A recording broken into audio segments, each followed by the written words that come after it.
can an NBA player jump so high that their chin is above the rim? On one of Michael Jordan's legendary dunks, his head was so close to the hoop, he could practically kiss the rim. Gerald Green blew out a candle on the rim, and he can basically look into the hoop. So what would it take for someone to get their entire head above the rim? Well, last week we finally got the answer. A.J. Green. Little tough floater. Oh! Andre Jackson Jr. Much to the delight of the Kings bench, Andre cleared the rim on this dunk, and it might be the highest an NBA player has ever been in a game. And what's shocking about this is that Jackson was only 5th in the vertical leap at last year's Combine, and he's only about 6'6". So how in the world did he get so high? Jackson's official Combine vertical leap was measured at 39.5 inches, which is some great bounciness, but it means his maximum head height would be about 9 feet 10 inches off the floor. And yet his head is well over the rim here, reaching closer to 11 feet. So did Jackson get the right training program over the summer and develop the world's greatest vertical? Was there a spring in the floorboard in Sacramento? Or was something else pushing Andre to new heights? This is not the first gravity-defying dunk to go viral. 11 years ago, Victor Dukes looked into the rim at Arkansas State, and 8 years ago, Taekwon Scott flew like Superman at Herkimer College. So how are these players able to do this when physics says they shouldn't? On a normal vertical leap, a player accelerates off the floor, reaches an apex, and then comes back down to the ground. And that flight path is basically determined by their jumping force off the floor.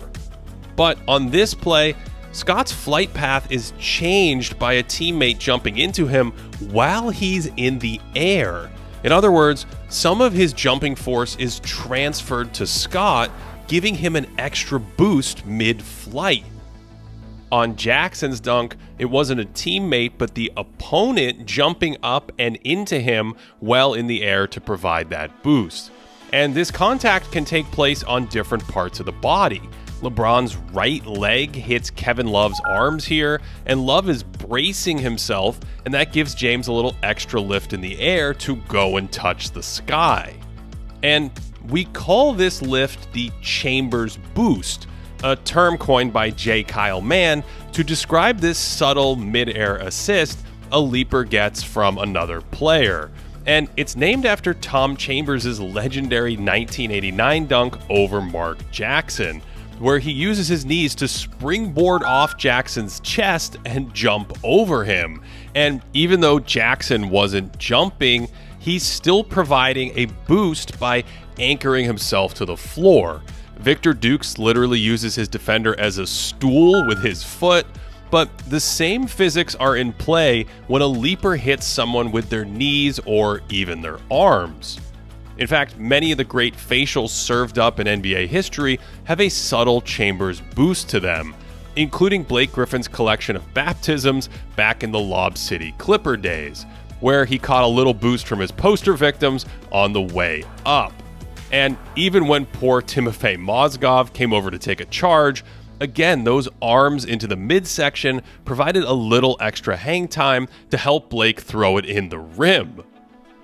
You can actually see how much force is displaced horizontally on these Blake examples, with Pau and him crashing into each other, and Mozgov sort of holds Blake up from moving toward the basket, and the more vertical the direction of this force, the more of a vertical boost the leaper receives.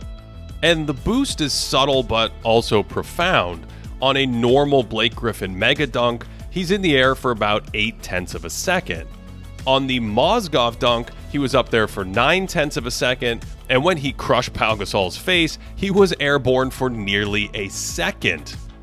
A 20 or 25% increase in hang time might not sound like much, but a similar increase in jump height means jumping to about 9 feet versus 11 feet, so it's actually an enormous change in hang time.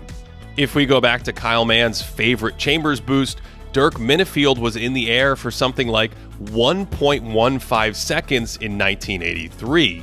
To put this into perspective, one of the great aerial athletes of the player tracking era, Zach LaVine, is only up in the air for around 0.9 of a second on a typical jump.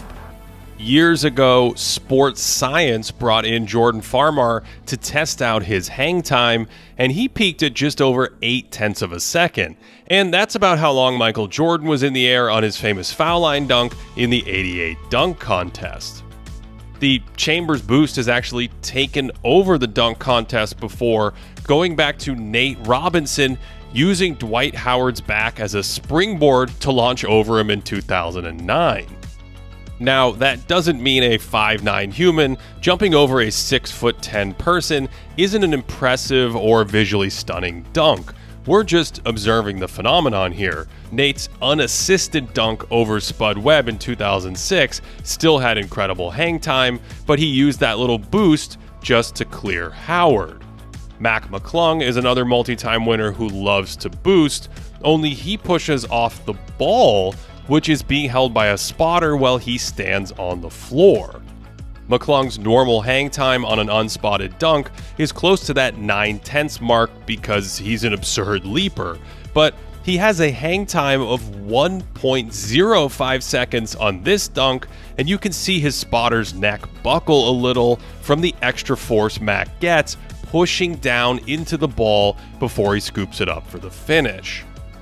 Aaron Gordon took the dunk contest Chambers boost to new heights, literally in his legendary 2006 showdown with LaVine, where Gordon uses the same trick to boost himself over the mascot, and this is a borderline gymnastics move, with Aaron's head above the rim and a total flight time of more than 1.1 seconds.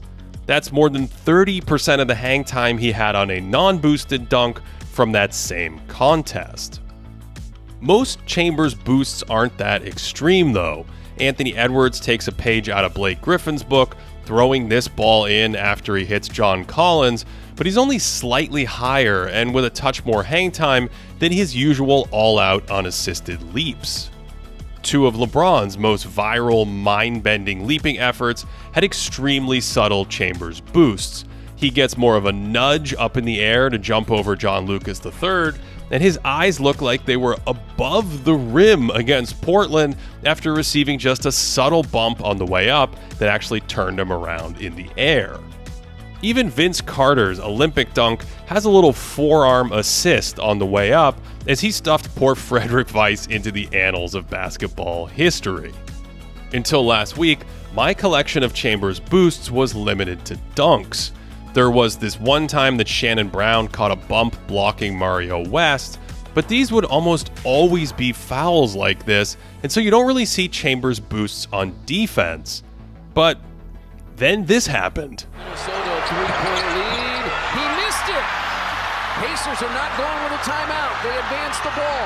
Neesmith lays it up. Oh, man. Oh, man is right. And Edwards got a Chambers boost from Jaden McDaniels and hit his head on the rim while blocking this shot to save the game. And he was going chin level to the basket if he didn't hit his head because of his incredible vertical and the boost from J-Mac. And it's clearly not the safest play. Thankfully, the man can fall like a cat. But I'm not sure anything is cooler and more unique than a Chambers boost block. Essentially, Newton's laws are at work here in one way or another. Force equals mass times acceleration and all that, with one object exerting a force on another with an equal and opposite reaction, and all that wonderful high school goodness. So, next time you see someone's head around or above the rim, check to see if there's an extra point of contact that alters their flight path in the air before they throw it down, or apparently even block the shot, because it just might be the result of the incredible Chambers boost.